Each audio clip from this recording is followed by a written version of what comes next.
Bonjour à tous, on va s'attaquer aujourd'hui à la rénovation de cuisine, un sujet clé, surtout dans le contexte d'un appartement parisien. Comment transformer cet espace, qui est souvent le cœur de la maison, en un lieu qui soit à la fois design, fonctionnel et qui nous ressemble. C'est ce qu'on va décrypter ensemble. Et la toute première question, la plus importante, c'est celle-ci. Est-ce que cette pièce est encore vraiment le centre névralgique du foyer?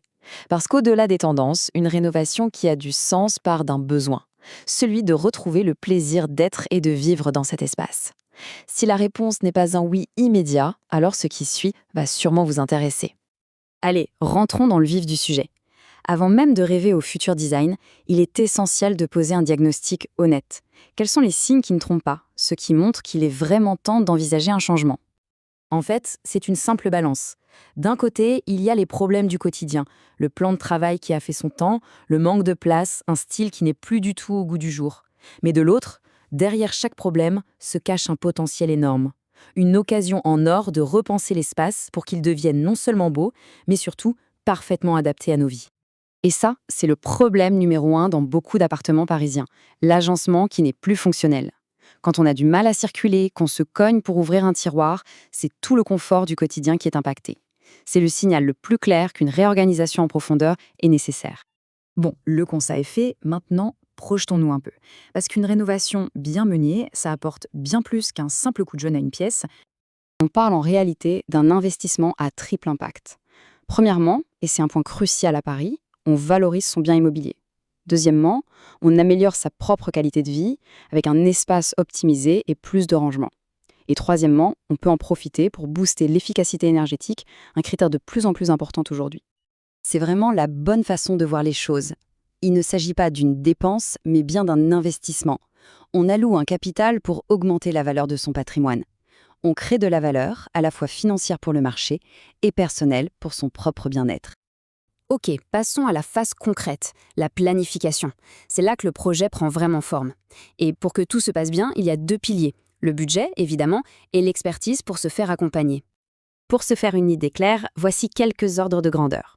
Pour un simple rafraîchissement, peinture, nouvelle poignée, on se situe entre 5 000 et 10 000 euros. Si on change le mobilier et l'électroménager, on passe sur une enveloppe de 15 000 à 20 000 euros. Et pour une refonte totale, où l'on démolit, on fait du sur-mesure, là on démarre à 20 000 et ça peut monter bien au-delà de 50 000 euros. Et voici le conseil clé, celui à ne jamais oublier. Quel que soit le budget défini, il faut absolument prévoir une marge de 10 à 15% pour les imprévus. C'est ce qui garantit la sérénité du chantier. Parce qu'il y aura toujours une surprise, une canalisation mal placée, un mur pas tout à fait droit, autant l'anticiper. Cette phrase résume tout. Faire appel à un professionnel, ce n'est pas un luxe. C'est s'offrir une expertise technique et créative pour optimiser chaque centimètre carré. C'est la garantie d'un projet cohérent qui allie le beau et le pratique et qui sera durable dans le temps. Le projet est planifié, le budget est défini, l'expert est choisi. Alors, comment ça se déroule concrètement? Un chantier réussi suit une chronologie très précise. C'est ce qui permet d'éviter les mauvaises surprises. Voyons ces étapes. Tout suit une logique implacable. Phase 1, on prépare, on vide, on protège. Phase 2, on s'occupe de l'enveloppe, c'est-à-dire les sols et les murs. C'est seulement après, en phase 3, qu'on installe le mobilier. Et on termine avec la touche finale, absolument cruciale, l'éclairage. Pour le sol, le choix est stratégique. Le carrelage, c'est un grand classique, très robuste. Le béton ciré amène une touche contemporaine et l'avantage d'une surface sans joint. Et oui, on peut mettre du parquet dans une cuisine. Il faut juste choisir une essence de bois adaptée aux pièces humides pour avoir la chaleur du bois sans les inconvénients. Côté mur, la peinture lessivable est évidemment un incontournable. Mais on peut aussi explorer le papier peint vinyle, qui offre aujourd'hui des designs incroyables et une bonne résistance à l'humidité. Et bien sûr, il y a la crédence. Elle n'est plus juste une protection, c'est devenu un élément de design à part entière qui peut signer le style de la cuisine. Et on en arrive à l'éclairage, souvent sous-estimé alors que c'est fondamental. Le secret d'une cuisine réussie, c'est de combiner deux types d'éclairage.